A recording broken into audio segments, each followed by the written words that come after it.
Unmute yourself, Abir.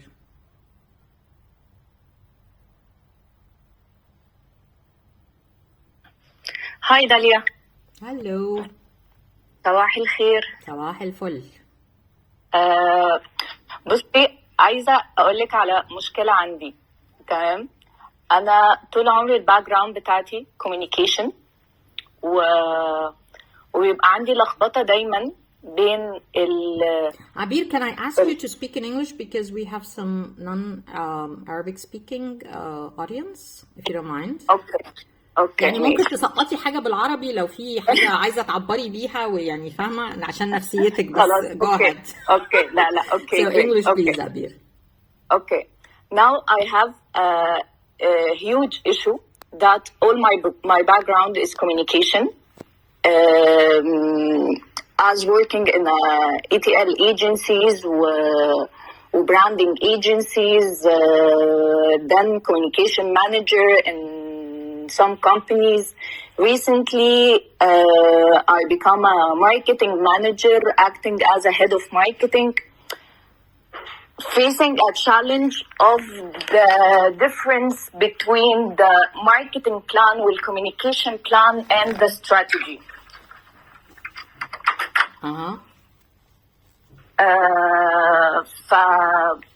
This is a big issue for me.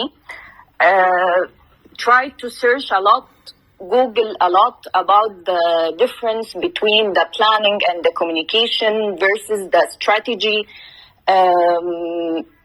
It's helped me a lot بصراحة. presentation much better, but still I feel that it's not the strategy document or strategy for a brand or a company itself. What is the huge difference أو بين ده وده؟ يعني communication, it's a big part of the marketing, but it's not the marketing. I know this. How can I improve myself in this area of the strategy marketing? Okay. You mentioned you're on a client side or the agency side? Client side. Okay. You don't have to say the name, but what sector? Real estate. Real estate. Okay. I have to say not my favorite sector for a lot of reasons. Sorry, I don't want to, add to your issues, but, I have a very strong stand on real estate, particularly because I actually had a client in Cape Town in South Africa, and this is, really exposed me to what real estate marketing is versus the issue with this sector, that it is a big bulk of it is just sales. Yeah. So yes.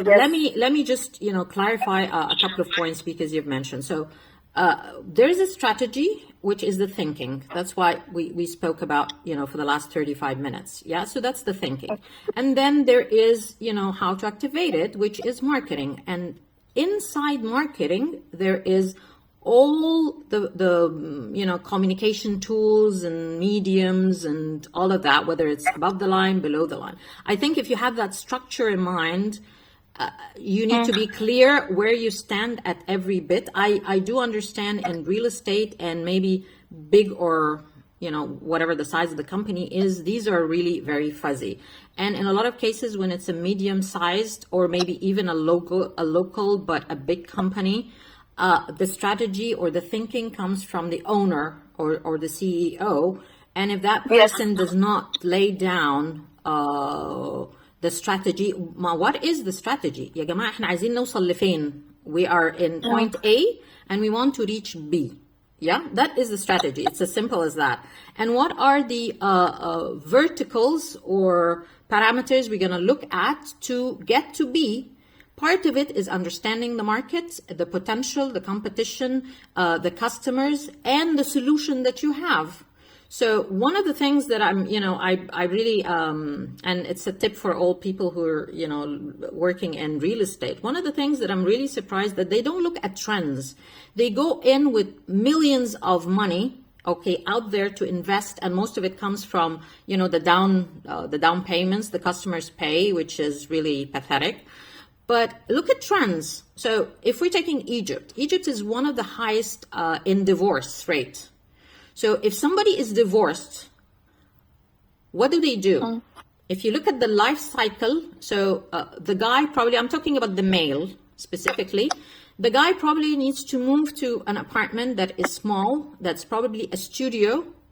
And this is across the board, by the way. And okay, mostly I would say B to A plus, because, you know, the lower classes will probably, you know, just, you know, sleep with a friend of his or something. Yeah. You need to understand the customer behavior, what is going on in the market, and then design what kind of buildings that they need and therefore sell.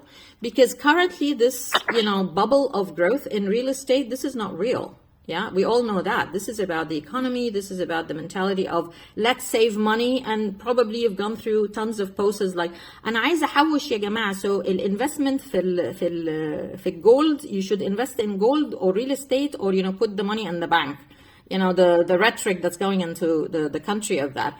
And this is only an example of Egypt, but other markets are different. And then the strategy, am I only building in Egypt, or I'm tying up with people in Saudi Arabia, huge investment there, a lot of money, and they have giants, you know, of real estate. Do I want to expand maybe to other markets? And yes, strategy is about growth and all of these steps. So you need to understand where, you know, the big guy in your company is thinking and put that. But I, you know, sorry to say, I don't believe in the title strategic marketing, you know, and not to belittle marketing in any way. I mean, there is strategy and there's tactical work.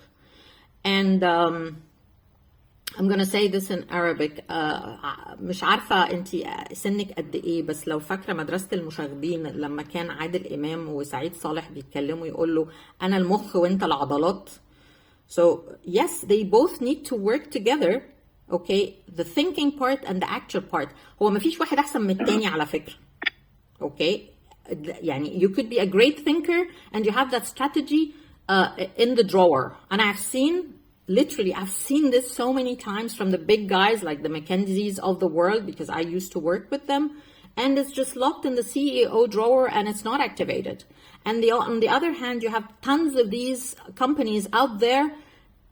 I'm hiring اللعيب بقى اللي بينزل يبيع ويظبط الستورز ومعرفش بيعمل ايه، ولا الايجنسي الفظيعه والمخرج الرهيب اللي هو ايه بديله ال 20 30 مليون جنيه وبيعمل لي اعلان فظيع وبيجيب لي بيومي فؤاد.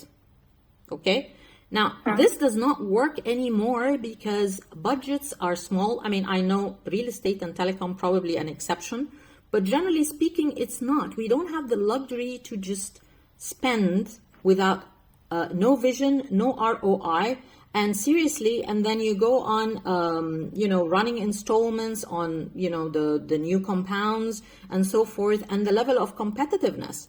And then the most important thing for your sector, I would say, you need to understand the hierarchy of decision maker of the customer. So it goes back to your understanding of that. For real estate, to me, the pinpoint is that a customer is you know, trusting you with the security of their home, their comfort. You're selling a house, a home. This is where, you know, my family is going to reside. This is where after a hard day, I'm going to go in there and I want to be feeling comfortable in every way. So all of these promises out there and you don't deliver, that is certainly a killer for any brand. And we have so many examples in the market. So I know this is a very long answer for you, but I think it would go down to you dialoguing maybe your job description, also understanding a little bit more of the strategy. And if it's not there, it needs to be there, because at the end of the day, what are your KPIs as an employee? You need to understand your deliverables. If your deliverables is communication, fantastic. You know, you have your equity measures, sales, blah, blah, blah. Okay. But if you're moving up the ladder and you're doing strategy, then that stems from the big guy out there. I don't know if I answered you, but it's a good thing to flash out all of these bugs in the business. Okay, thank you so much, Dahlia. You're welcome, my dear. Antoine, you'd like to speak? Please go ahead.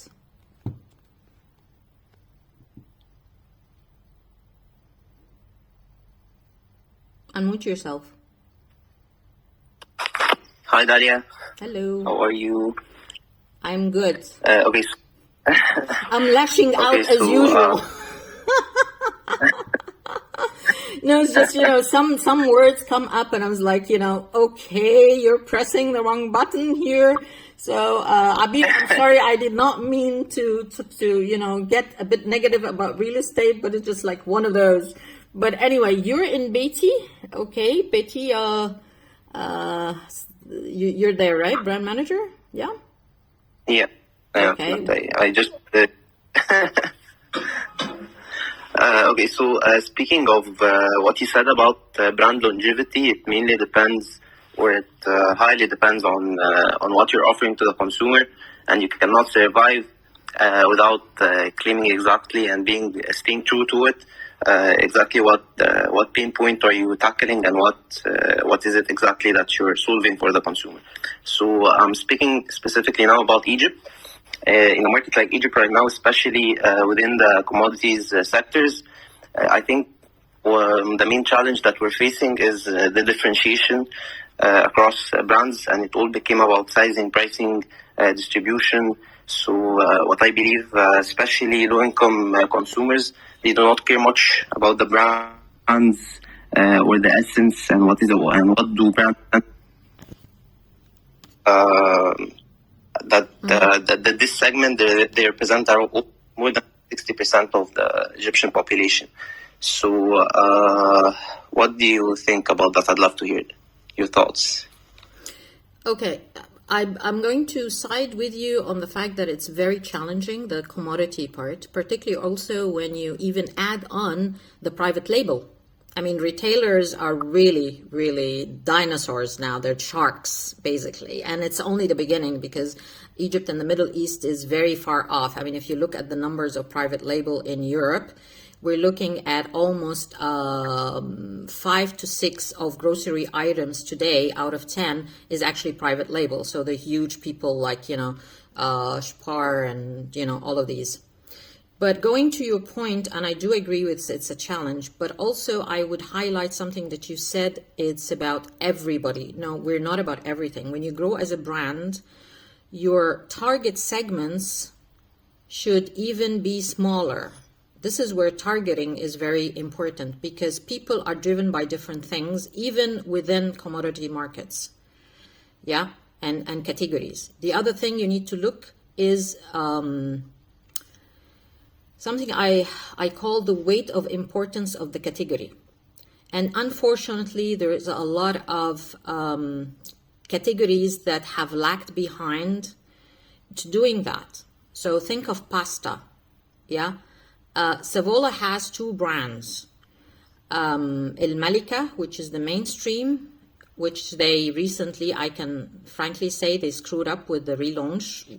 It's a huge thing, and to me, they were one of those fantastic local mainstream brands. And then they did the Italiano, the more premium. So the point is, when they started segmenting first by price and pack, it's okay, but in the long term, they have not owned as a premium brand. Why should I pick Italiano? And the segment that will pick Italiano for whether price, because they are at the right SEC level, will have something else to think about besides price. So what are all the brand associations, not product associations, that will be triggered when I'm using the brand Italiano? I mean, remember, marketing is all about perception. It's not about facts, by the way. It's all about perception. It's all about that image you're creating in the consumer's mind. And that consumer is different. There are different segments, there are different parameters, and so forth.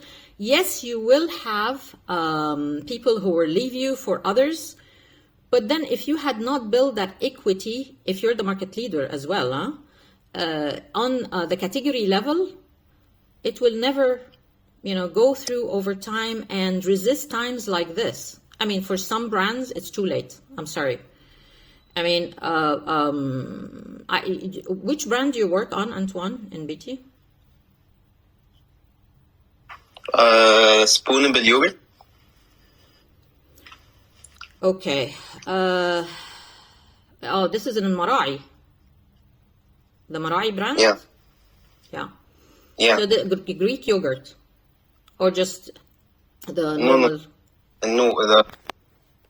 There's a lot of segregation. So part of that plain yogurt. Okay, plain yogurt. Well, I would tell you something that Al Marai has an advantage is that, and this is coming from their Saudi mother company, which is, with all due respect, I think their communication is better than the Egyptian one, but they own quality. They have an amazing campaign, which I recall and I put in my workshops, المحبة لها طعم. And to me, this was like, yes, it's commodity, it's dairy, it's across cheese, milk, yogurt, and everything, but they manage over years to own quality. So as a subsidiary in Egypt, already Al Marai is known for quality. So your hit is actually slighter than other people who have not done the homework. Yeah. Voice is breaking, so can you repeat the last part again? No, I was saying that Al Marai owns quality and have built it over years, and they've delivered. So as a subsidiary in Egypt, Al Marai in Egypt does own quality. And I do a lot of work on dairy, by the way. So you're already starting at a very advantage place. It is tough. I mean, there's nothing I can hide on this. I mean, but the point is, I don't think a lot of commodity brands have done the homework of elevating their category in many ways. And there are disadvantages by the way, just for your info, categories that are emotionally driven and or image driven, they are less price sensitive. I mean, take cosmetics, take snacks, chocolates particularly, and it's about brands fueling in that psyche. I hope I answered your question, or helped at least answer partly. Yes, you did. Thank you. You're welcome. Saeed. Hello, Daddy. How are you?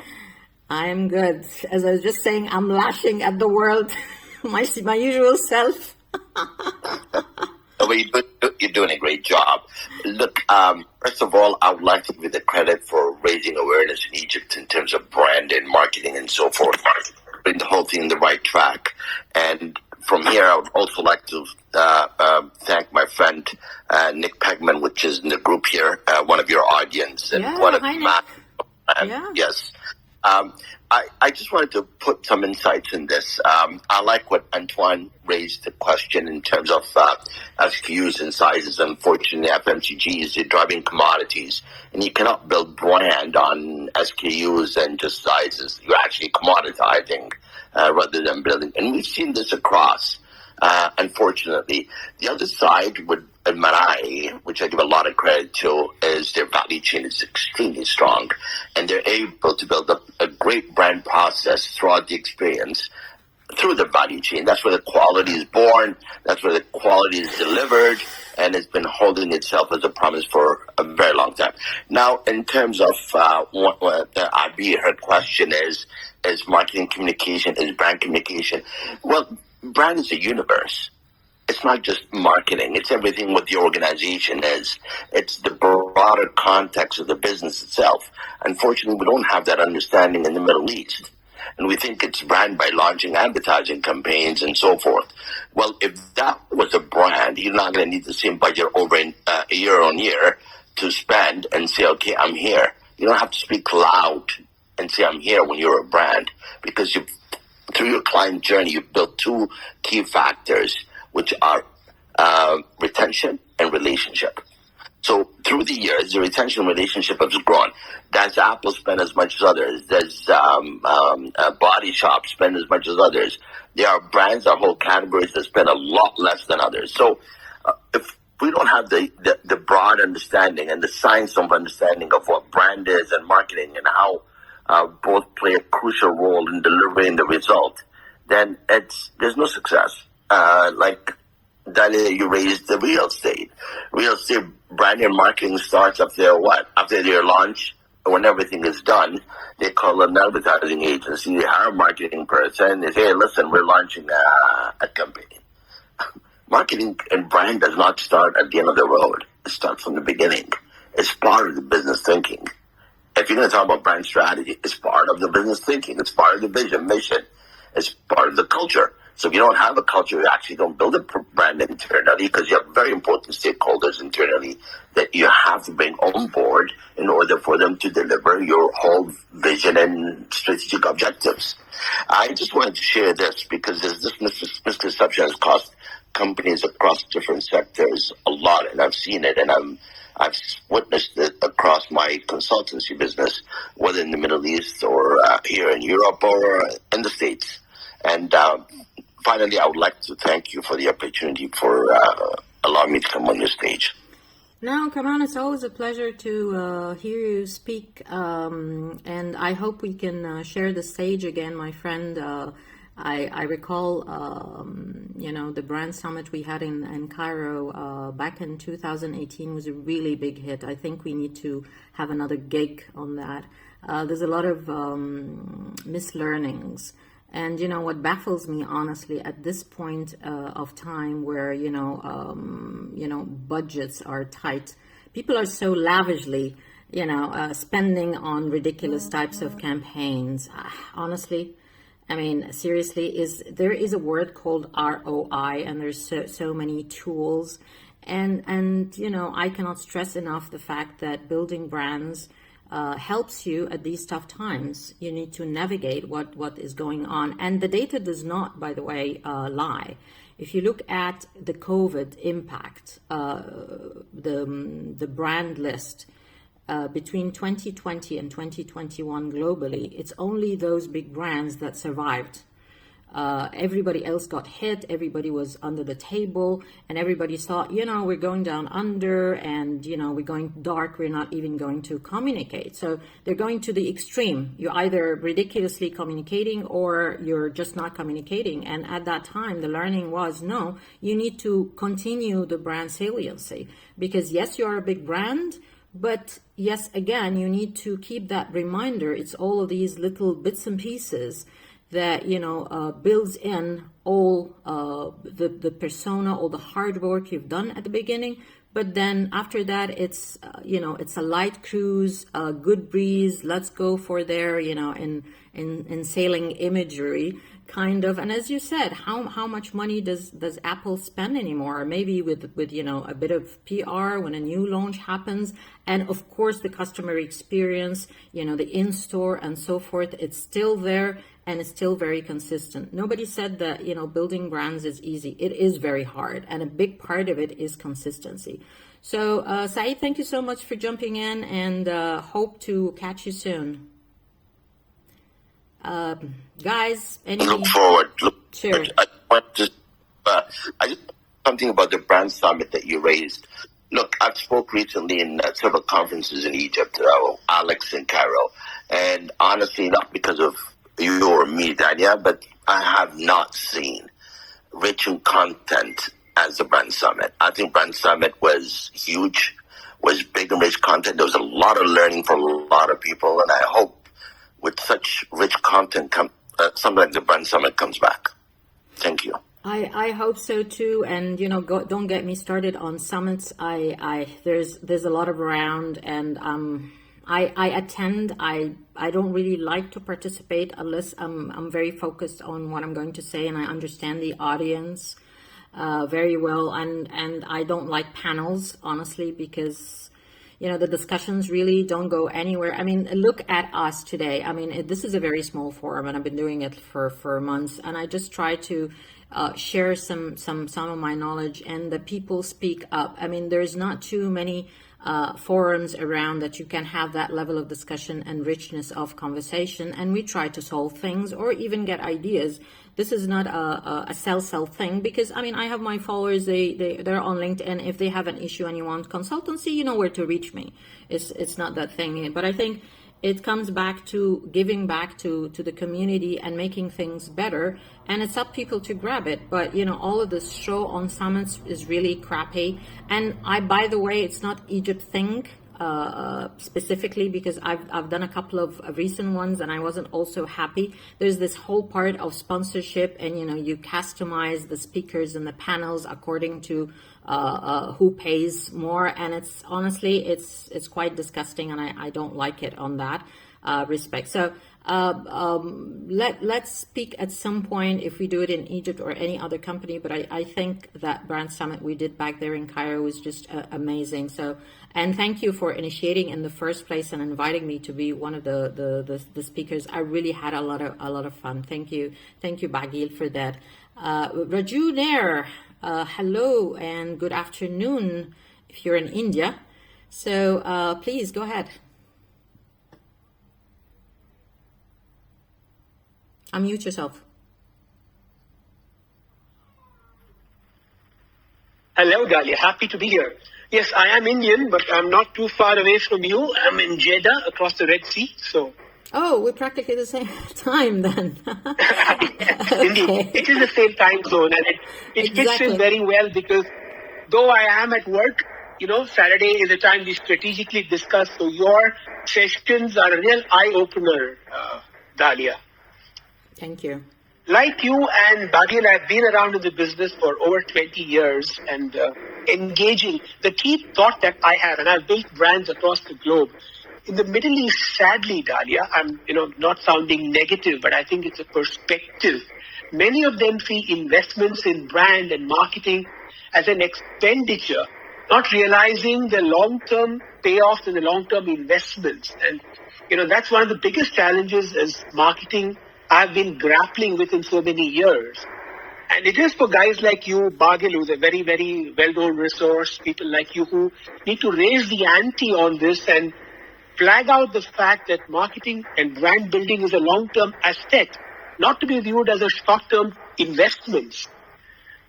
Partly because I guess it's the nature of the work that has been around in the region. It's primarily offer-led, price-led, tactical. You don't see very many brands, barring a few multinationals, and now you are seeing some brands that are building. But if this perspective of it being an investment rather than an expenditure is honed in and absorbed by the stakeholders and owners, I think you will witness a change. That's all. I just wanted to leave it. And fortunately, there are no finance, or unfortunately, there are no finance guys in this, but they are the guys who don't see this. They have this very myopic perspective of how much are you spending this year. You got to tell them that this is not a one-year thing. It pays back in 3 years, 5 years sometimes. And hopefully that might change the perspective. That's all. Thanks, Dahlia. I just thought I'd leave this little thought behind and to see what's your point of view and what do some of the other members link. Thanks again, and keep up the good work, Dahlia. Thank you, and thank you for jumping in with that insight and build.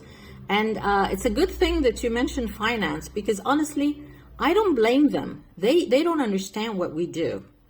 And this is one of the discussions I had at some point a few months ago. I was speaking about ROI and stuff like that. And I lashed out at marketing directors because I told them you need to be business people.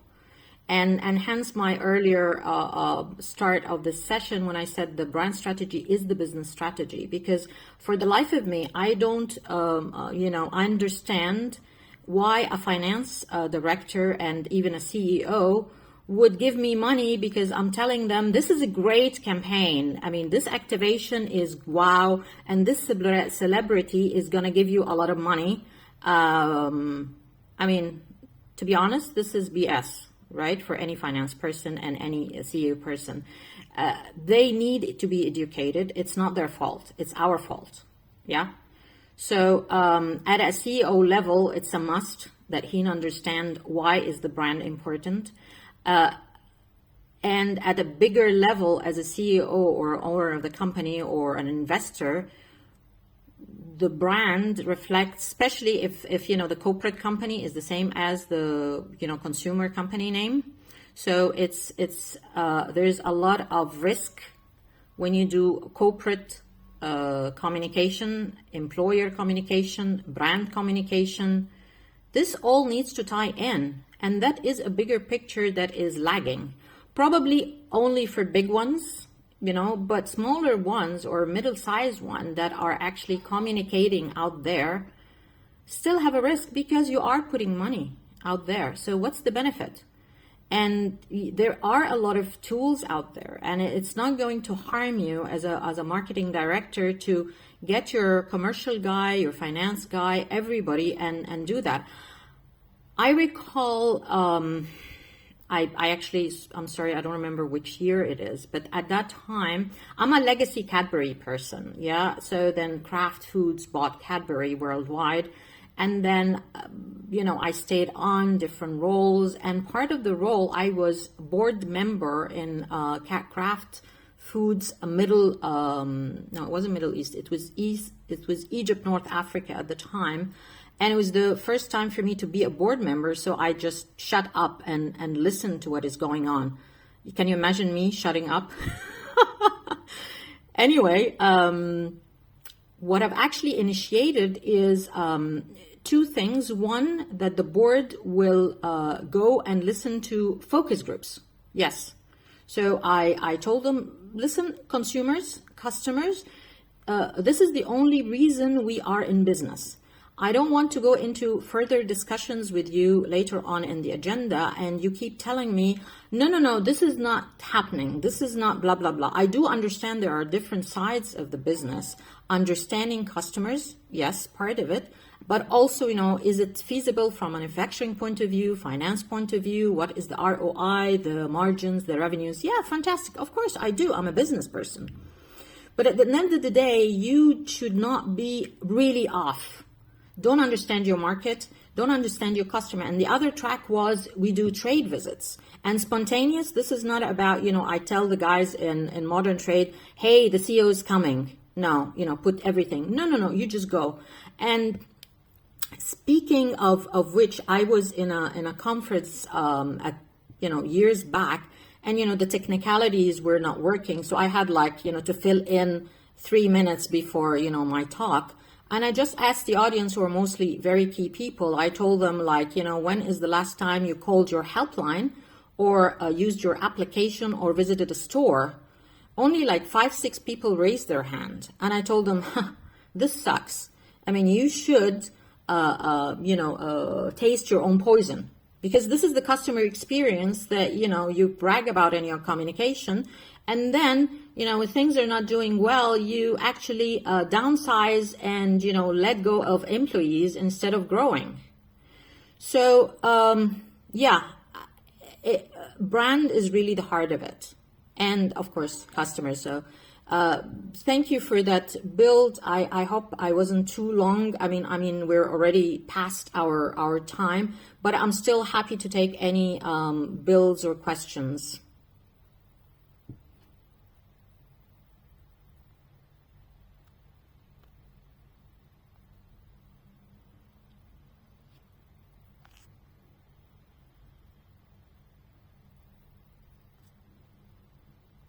Okay, cool. I think that's a wrap up. I'll probably do another part 2 of that, which we go into, the levels or the key headlines that should be in the brand strategy document. Please inbox me if you would like to have a specific topic. Review the earlier ones, because as I've mentioned, this is season 2, episode 5. So we've been doing this since early April. And if you wanted to change into another format, I was thinking maybe video or something. I'm not sure. I need to fix my hair first. So have a lovely afternoon wherever you are, or the rest of your weekend. I really enjoyed today. Thank you for the interaction and listening, and hope to see you soon. Ciao.